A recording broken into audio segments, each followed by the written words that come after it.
Assalamualaikum warahmatullahi wabarakatuh. Perkenalkan, nama saya Sartina Ilmaji, kelas 3F PGSD. Jadi di sini saya akan mempresentasikan materi tentang implementasi kurikulum darurat COVID-19. Jadi langsung saja pengertian kurikulum. Kurikulum adalah perangkat mata pelajaran dan program pendidikan yang diberikan oleh suatu lembaga penyelenggara pendidikan yang berisi rancangan pelajaran yang akan diberikan kepada peserta pelajaran dalam satu periode jenjang pendidikan. Selanjutnya itu kurikulum darurat. Seperti yang kita ketahui bahwa pandemi COVID-19 sangat berpengaruh terhadap dunia pendidikan, sehingga Kemendikbud mempersiapkan kurikulum darurat COVID-19. Kurikulum darurat atau kurikulum dalam keadaan khusus yang disiapkan Kemendikbud merupakan penyederhanaan kurikulum nasional.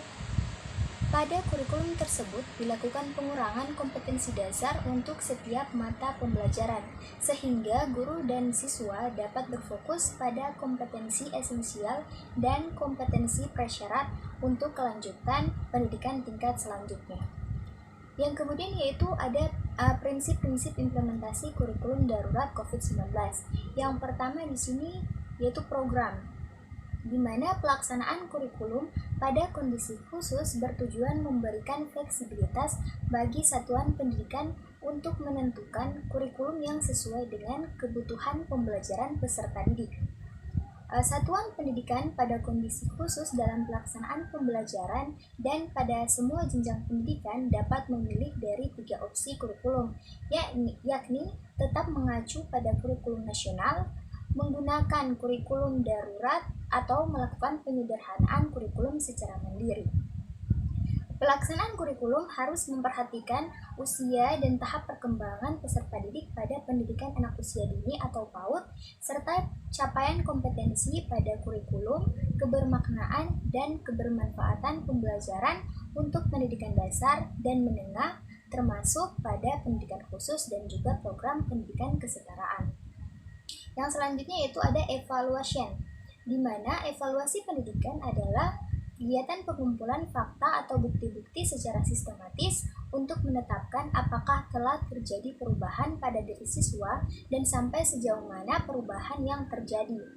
Melalui evaluasi ini, guru akan mengetahui apakah proses pembelajaran yang telah dilakukannya dapat memberikan perubahan kompetensi pada siswa.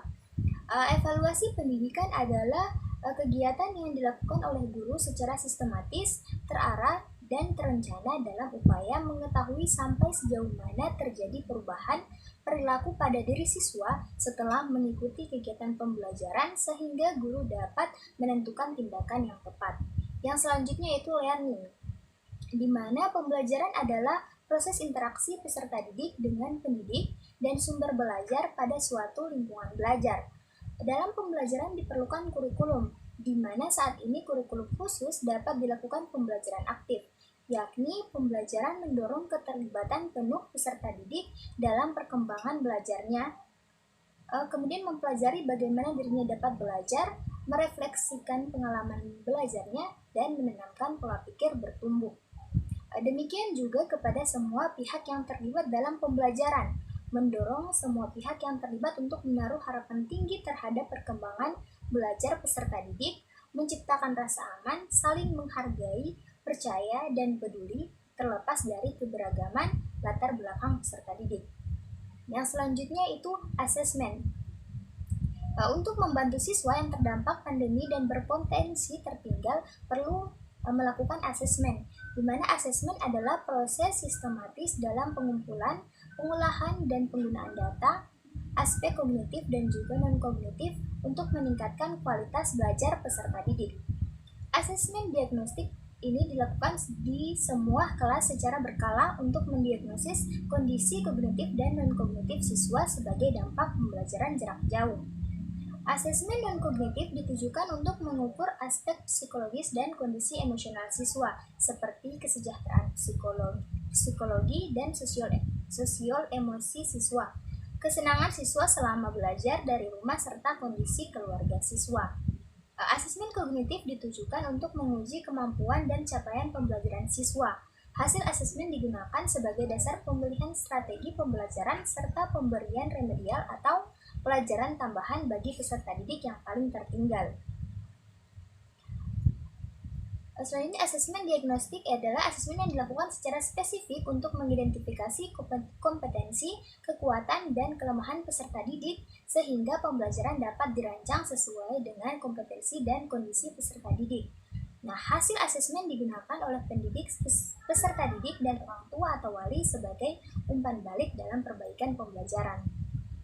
Yang selanjutnya itu non-diskriminatif, di mana pembelajaran dalam kondisi khusus dikenal istilah inklusif, yaitu pembelajaran yang bebas dari diskriminasi suku, agama, ras, dan antar golongan.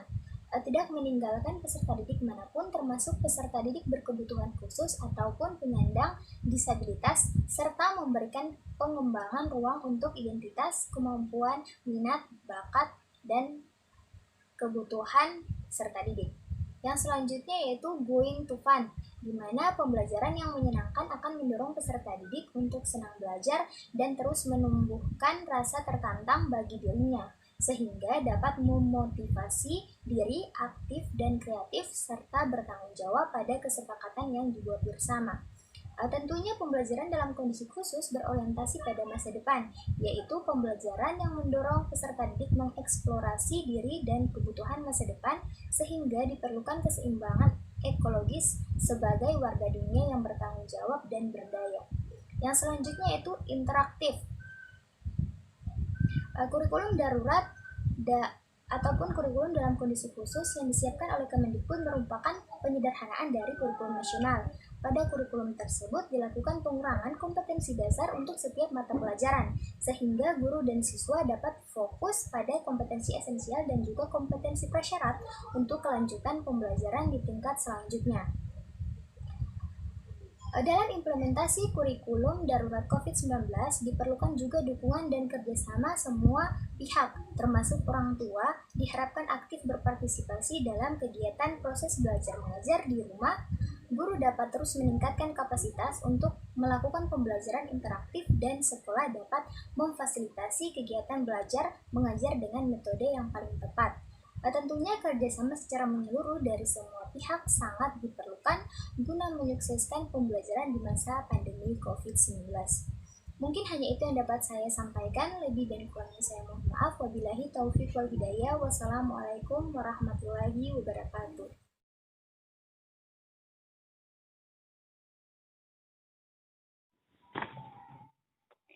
Baik, pertanyaan yang pertama yaitu apa hambatan ataupun kesulitan yang dialami guru dalam proses belajar jarak jauh? Hambatan atau kesulitan guru tidak ada jaringan internet di tempat kami mengajar.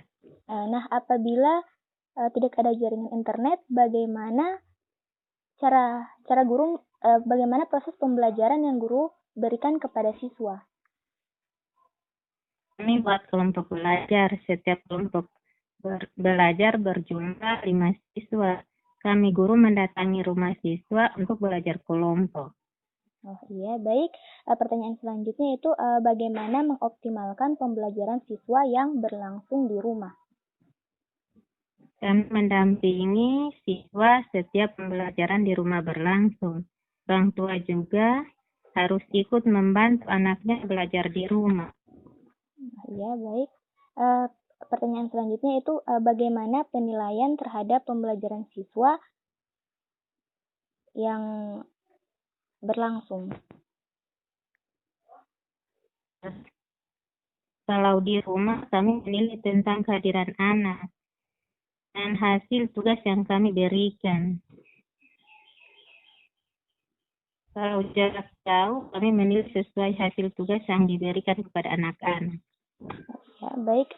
Pertanyaan yang selanjutnya itu bagaimana pendampingan guru terhadap siswa? Kami mendampingi siswa selama belajar di rumah. Oh iya, baik. Mungkin hanya itu pertanyaannya. Saya ucapkan terima kasih.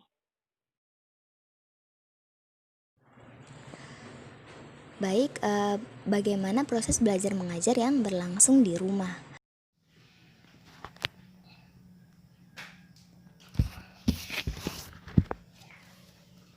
Tidak lancar, hambatannya karena guru sedang ada urusan kantor. Selanjutnya, apa hambatan yang dirasakan Ade dalam proses belajar jarak jauh? Hambatannya karena jaringan internet tidak ada di tempat kami. Jadi kami belajar di rumah masing-masing. Yang selanjutnya, apakah pembelajaran yang berlangsung di rumah dapat membuat Ade mengerti tentang pembelajaran yang disampaikan oleh guru? Tidak mengerti karena guru tidak menjelaskan dan memberikan contoh tugas yang kami kerjakan. Baik, terima kasih Ade untuk waktunya. Jadi pertanyaan yang pertama ya, apa hambatan yang dirasakan orang tua dalam proses pembelajaran jarak jauh?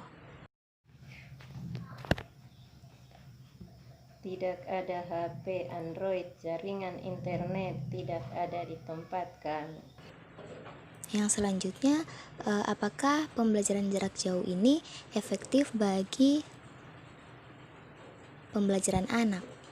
Tidak efektif karena jaringan internet yang tidak ada. Yang ketiga, bagaimana pendampingan ibu sebagai orang tua pada saat pembelajaran? Saya membantu anak belajar di rumah mengerjakan tugas yang diberikan oleh guru. Baik, terima kasih untuk waktunya Ibu.